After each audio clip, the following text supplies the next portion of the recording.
இந்திய அரசியல் வரலாற்றில் ஒரு மாநிலத்தில் இருக்கும் ஆட்சி செய்யும் ஒரு கட்சியினுடைய அழைப்பை ஏற்று இத்தனை இயக்கங்கள் கட்சிகள் வந்திருப்பது இக்கூட்டத்தின் மாபெரும் சிறப்பு.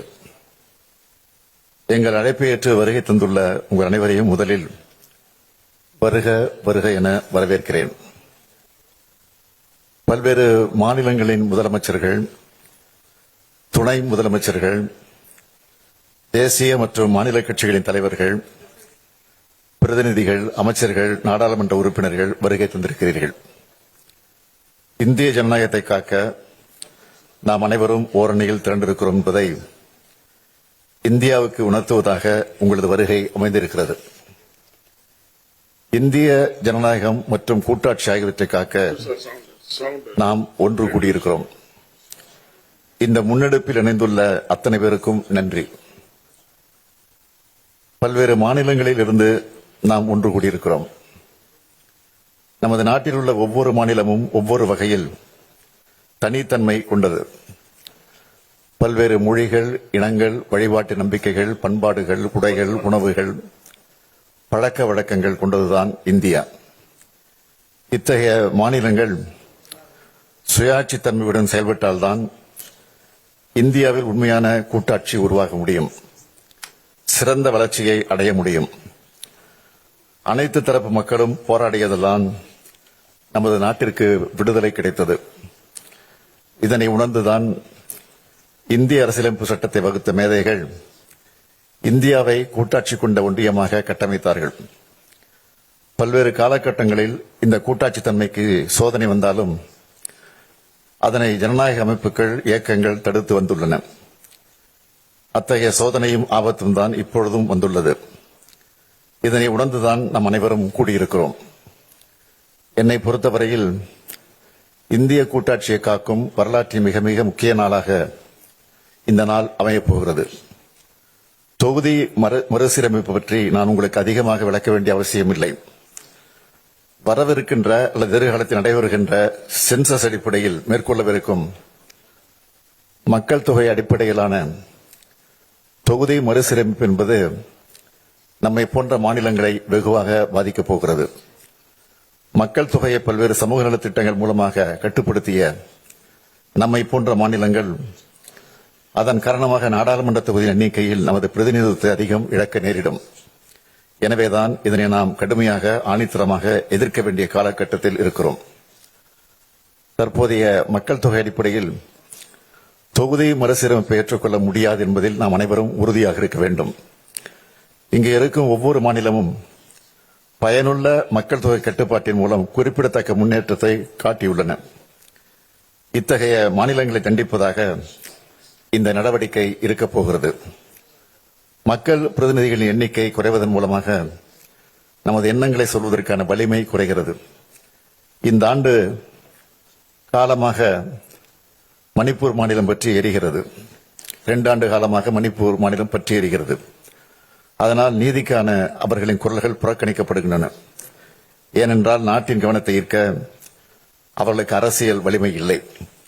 எனவே நாடாளுமன்ற தொகுதிகளின் எண்ணிக்கை குறைவது அல்லது நமது பிரதிநிதித்துவம் குறைவது என்பதை நம்முடைய அரசியல் வலிமையை குறைப்பதாகத்தான் பார்க்க வேண்டும். இது வெறும் எண்ணிக்கையை பற்றியது மட்டுமல்ல, இது நமது அதிகாரம், நமது உரிமைகள் மற்றும் நமது எதிர்காலத்தின் நலன்களை பற்றியது. பிரதிநிதித்துவம் குறைந்து வருவதால் நமது மாநிலங்கள் நமக்கு தேவையான நிதியை பெறுவதற்கு கூட போராட வேண்டி வரும். நமது விருப்பமில்லாமல் நமக்கான சட்டங்கள் வடிவமைக்கப்படும். நமது மக்களை பாதிக்கும் முடிவுகள் நம்மை அறியாதவர்களால் எடுக்கப்படும். பெண்கள் அதிகாரம் அடைவதில் பின்னடைவுகளை சந்திப்பார்கள். மாணவர்கள் முக்கிய வாய்ப்புகளை இழப்பார்கள். உழவர்கள் ஆதரவின்றி பின்தங்குவார்கள். நமது பண்பாடு, அடையாளம் மற்றும் முன்னேற்றம் ஆபத்தை சந்திக்கும். காலங்காலமாக நாம் போற்றி பாதுகாத்து வரும் சமூக நீதி பாதிக்கப்படும். குறிப்பாக பட்டியலின பழங்குடி மக்கள் அதிகம் பாதிக்கப்படுவார்கள். தொகுதியில் எண்ணிக்கை குறைத்து அதை அனுமதித்தாலோ அல்லது நமது மாநில பிரதிநிதித்துவத்தை குறைக்க அனுமதித்தாலோ நம் சொந்த நாட்டில் நாமே அரசியல் அதிகாரம் இழந்த குடிமக்களாக மாறும் அபாயம் ஏற்படும். எனவேதான் தொகுதி மறுசீரமைப்பு விவகாரத்தை சாதாரணமாக கருதக்கூடாது என்று சொல்கிறேன். இன்னொன்றை நான் தெளிவாக சொல்கிறேன். ஜனநாயக பிரதிநிதித்துவத்தை வலுப்படுத்தும் எந்த ஒரு நடவடிக்கையும் நாம் எதிர்க்கவில்லை. ஆனால் அந்த நடவடிக்கையானது நியாயமான அரசியல் பிரதிநிதித்துவத்தை பாதிக்கக்கூடாது என்றுதான் சொல்கிறோம். இந்த போராட்டம் மறுசீரமைப்புக்கு எதிரானதல்ல. இந்த போராட்டம் நியாயமான தொகுதி மறுசீரமைப்பு வலியுறுத்துகிறது என்பதை அனைவரும் ஏற்றுக்கொள்வீர்கள் என்று நினைக்கிறேன்.